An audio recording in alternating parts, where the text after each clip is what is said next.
Hey Ron, this week's episode's a follow-on from last week where we spoke to Fred about his Sundowner panel van. Now Fred also had two Edsels in the background that you probably noticed, two very unique cars that you don't see very often, and Fred's got two of them. So let's go check them out.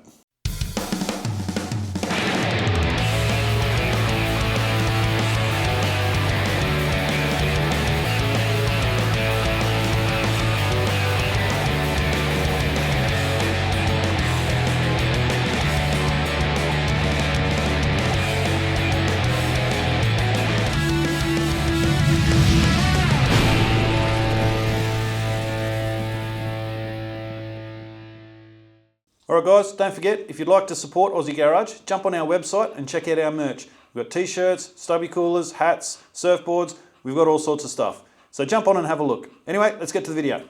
Alright Fred, so what have we got here mate? I know it's a Ford.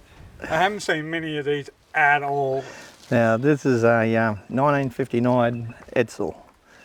Edsel was a division of Ford. So Ford had there was a Mel division, was Mercury's, Edsels and Lincolns.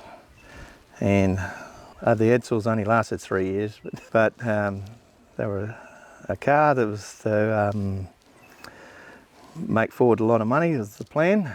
That was and the plan? They had a marketing thing and they were going to make a lot of money, but they introduced the car, a slightly different car, into a market that was a bit volatile because America was in recession and wrong place, wrong time. And they fell on their ass. So this was supposed to compete with the Chevys, wasn't it? The Bel Air Chev in particular. This one's the 1959. This was the second breed of Edsel. So, and then there was only one more after this in 1960. There was only, I believe, about only 3,000 units ever sold. So they're pretty hard to get hold of. These are very rare because these are probably the only two I've ever seen in my life anyway, so far. There's a handful around. And when I tell people I got two, they're surprised. Yeah. Well, what was the story about you getting this car? Well, how long have you had it for? Always I like something a little different, a little oddball. And I saw the Edsels and I thought, oh geez, they're all right, I like them.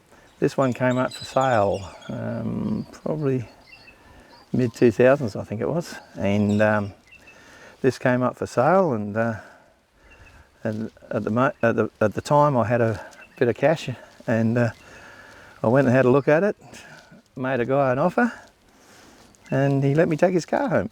This thing must be like driving a tank around. It's a big boat. It's a 1950s car. Yeah. Floats, yeah, it goes reasonably well. And it's got four-wheel drum brakes, so it doesn't stop very well. Yeah, fair enough, Yeah, typical 50s car. I reckon we should crack the bonnet so Sure. we can actually have a look at what we're running underneath here. So this is a 292 Y block. Nice. This is the original motor for the car. I did have it rebuilt and yeah, it's just pretty original. The dramas with these exhaust manifolds. Yep. Although it's a Y block, you'd think manifolds would be easy to get hold of, but no. I snapped one when we were on a cruise over in Queensland and I was lucky enough to find someone, and so I've got one off a T-bird on that side, and we had to modify the exhaust around a slightly different angle to make it all work. Being cast iron, they're very, very, very hard to weld. Yeah, definitely. If you can, you've got to recast them basically. This one here is obviously unrestored. So yeah, what's the plan with this? It's maintained. Is this one going to be restored one day? Yeah, maybe. Or is this going to be one of those, this is what it is, yeah, unmolested, untouched? I like it keeping the fairly original condition. I'll do maintenance as required. There's a couple of bits that I need fixing up, but no, I'm probably going to leave this one as is. Fair enough. Because this is a fairly original car. Yeah, getting the air cleaners was the hard part. For being an American car, I had to get the air cleaners from England. That's a bit weird. Yeah. So they just fit in the top here. Yep. Quite easy. Yeah. Oh, they're a top hat style air cleaner. So, but this typical Edsel, when they're building these Edsels in the factory, whatever was handy they put into the car. So this one here, I'm lucky. I've got electric wipers on this one, but and mate over the corner, he's got vacuum wipers on his. It has the same cable coming out from the switch, but one operates the vacuums and one operates electric. Now, you told me too that when they brought these out, they came out with like 16 or something different options, or? That was the 58. 58, When okay. they originally came out, they had the 16 body styles. Oh, okay. And so that was obviously too much to maintain, especially when they weren't selling. Okay. So they reduced the body styles in these 59s. I can't remember exactly how many body styles, but they drastically reduced it. I think maybe six or seven different body styles, like 2-door, 4-door, station wagon. The 58s were on 2 different chassis, so you had, and so they're 2 different size cars. And then the 59s, they're all on the same chassis. So in America, these are just on standard Ford chassis. So yeah, we took this one to a mill rally. Yeah, we drove it. So. Yep. And that was good fun. And she drives all right then? Drives all right, All that distance? Yeah. Except for when the back tyre burst and we had it sideways on the nullarbor. But well, yeah, that wouldn't have been fun. I used to see the bloke's face coming the other way. Oh, I could just imagine it. Is it hard finding engine parts and body parts for this, or it's... Engine parts, no worries. Okay. Well, not no worries, but you can get them. Okay. Body parts and trim, that's very difficult. Yeah. You've got to know the right people. Okay. Even though you see pictures of thousands of Edsels wrecked in a paddock in America, people that own them, they want the bloody top dollar for them. Yeah, okay. So. Now, interior, you haven't touched that, you haven't restored that, you've done nothing to it? I've replaced the seat covers, but the door trims are original. And original dash obviously still, because you can see the blemish on top. Somebody put that black carpet on the top before I got it. The black carpet sitting in the sun doesn't last very long. Typical Edsel stuff, that they put an E on everything. If you can see on the inside of the door handle above the thing, they got Ranger embossed into the door trim. Yep. They got Edsel written on the foot panel on the carpet. They got Edsel badge on the instrument cluster. Edsel engraved on the glove box. Very similar to a Ford tank Fairlane. I think parts would swap across, except for the Australian ones are on the other side. Yeah, definitely. I reckon we should have a look around the back. Oh, mate, well, this is awesome from the back end here. Yeah. You know, I can see what they were trying to do, trying to have that nice kind of flow effect like Chevys used to have. Well, but this is the end of the 50s and they were toning back wings. Yeah, but it's still got a wingy look about it. Definitely, it still does. It very much does, mate. And you were talking about the badges. The dealers used to put their own badges on the back, didn't they? Yeah. What's this one? Tide? Tejan motors. Yeah, something like that. Motors in Sterling? Yeah. Which, hey, if you're in the US, well, hit us up and let us know. That's where you hide dead bodies. Dead bodies, yep.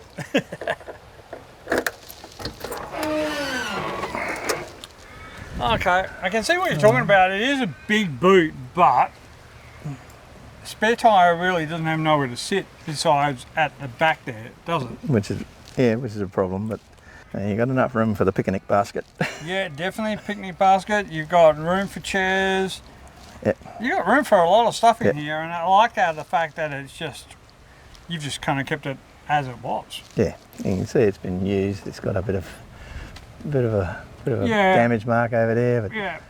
So someone's either hit it or done something. oh, they've hit it and they put a straight bit of chrome on it so you can't see. It doesn't look so bad. Yeah. Yeah. That'll hide anything. Fuel tank from the rear, by the looks of it. Yeah, under there, typical Ford fuel tank. Blows back if you filled it up too fast. When you see me at the fuel station, I'll be standing right back. It'd be good to see what the difference between this back end is compared to that one. Yeah, all right, let's go So have a look. let's go have a look. Now this one here is in a lot better condition than that one here. Yeah. So tell us about this car here. Well, this car, we got it out the quokka. Okay. Can you believe That's that? a long time ago. Now, I already had this for a couple of years, and my son was looking through the quokka and he says, "Hey Dad, there's an Edsel here." Oh yeah, okay. We'll just go and have a look. Yeah, yeah. Yeah, so we came home with it. Yep, fair enough. But this basically was in this condition when I bought it, I don't know, 15 odd years ago. So someone obviously either fully restored it or... Yeah. The guy that built it, a guy named Arthur Pryor, I think his name was, he wanted a car to do variety bash in. Okay. So he told his people to go out and find him an ugly car. So they brought this back. They found this down on the wharf in Fremantle apparently. And they brought it back, and he got his people to work and created this. And they realised they'd gone too far for a variety bash car. So I was lucky enough to purchase it off him. They've done a pretty good job on it. So. Oh, definitely did. And you can definitely tell that this model is definitely different from the previous. When people didn't like this grille, the designers call it a horse collar grille. And some people say it's a lady's part, but hey. Yep. So they toned that grille down and they got that grille, but it still didn't work. This thing has also been, you've also had this featured at museum, haven't you? Yeah, there's just finished about 2 years in the York Motor Museum. The York Motor Museum's changing their display and there was no room for it, so I brought it home and now you get to have a look at it. Yeah. Let's crack the bonnet and have a look underneath there.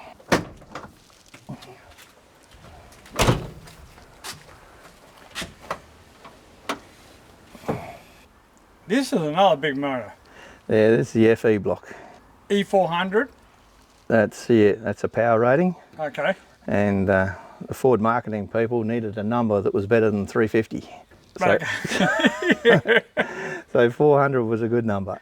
Okay, yep, nice and round number. You're still running the all the original setup in that. Now this one's a bit different as far as the interior too, because this has got push button. Yeah, it's got a Change. push button automatic gear shifter.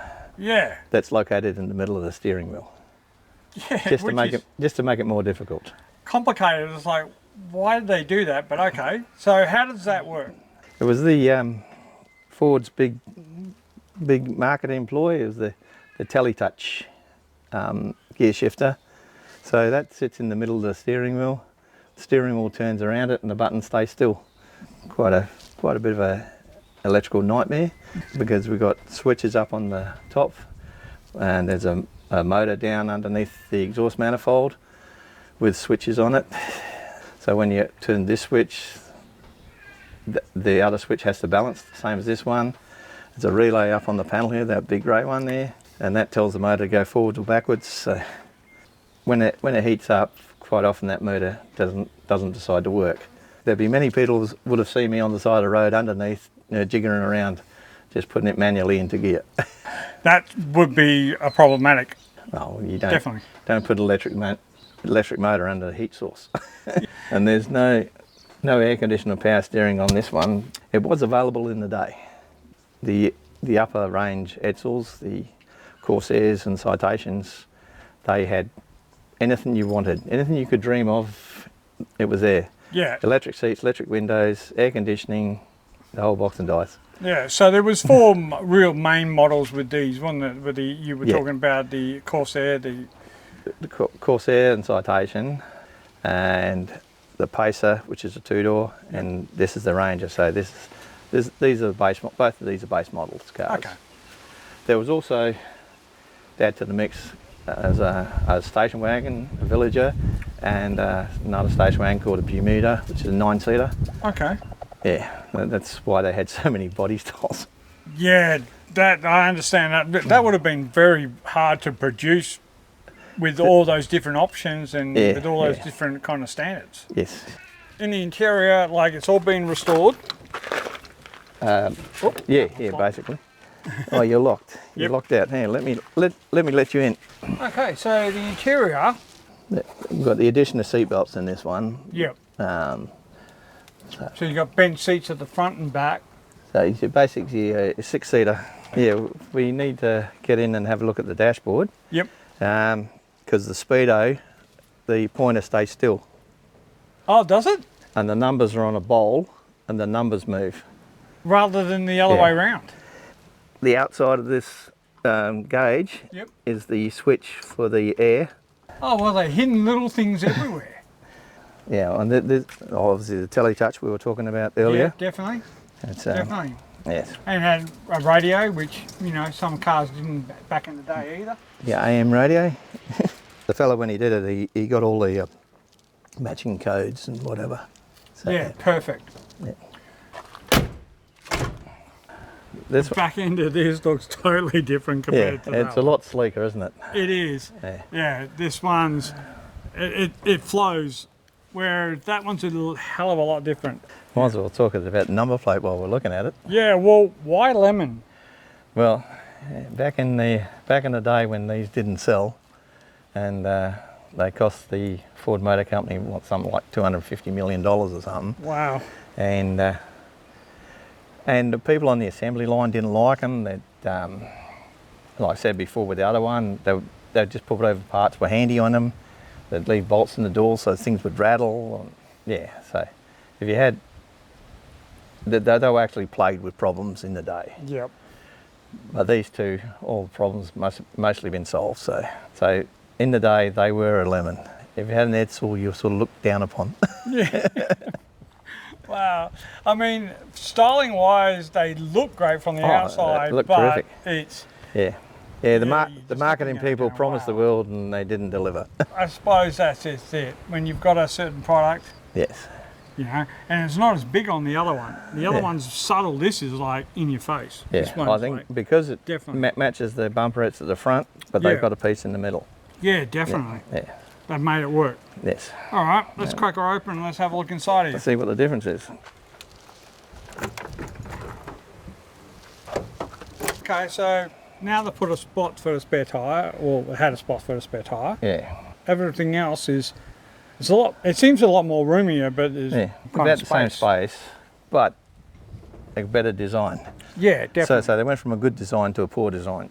The original mats they came out with, or No, they have been replaced. Yeah. oh, they have been replaced. But they, Okay.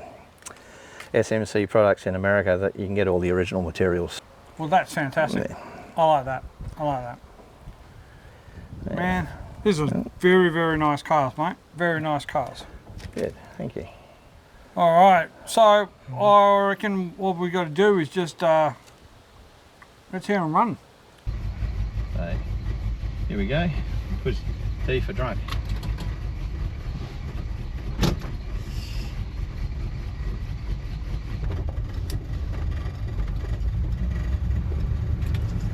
Get the speedo there. Yeah. Oh, it's a weird way of doing it, isn't it? Wow.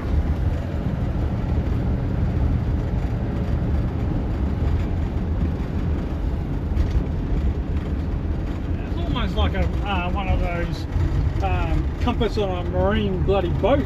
Yeah. Well, we'll just get some air and not this.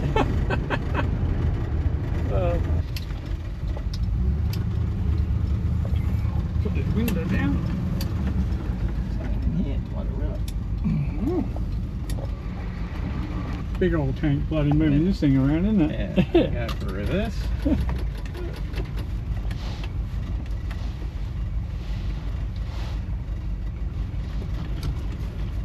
Back to drive.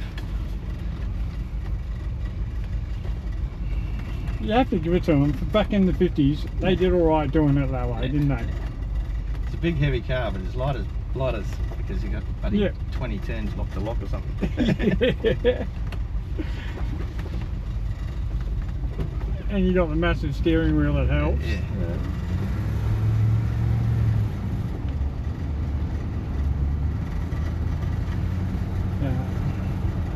It's just amazing how they do that gauge.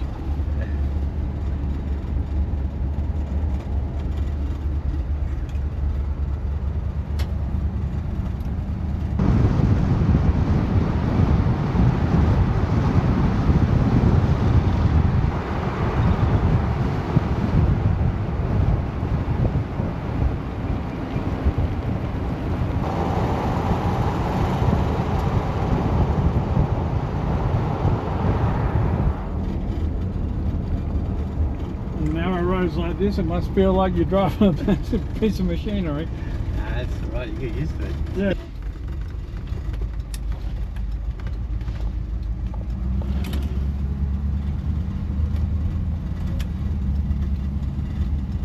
Oh, Fred, like, you've got an amazing collection. These two cars are rare as. Yeah. You know, like I said, I've only seen 2 of them, and they're both here. Otherwise, I haven't seen many of them around. But look, we really appreciate you letting us have a look at these cars, and thanks for allowing Aussie Garage to come out and interview you about these cars, because these things are sensational. We love them. They're very rare, all 3 of them, in their own right. So thanks for chatting us today at Aussie Garage and showing us your ride. No, it's good. Especially older cars, they're here to be appreciated and appreciated by all. So I do take my vehicles out to Cars and Coffees and whatever, Yep. wherever. Awesome, mate. Yeah, all right, all right. we'll really appreciate it, buddy. No worries. Thanks, Cheers. mate.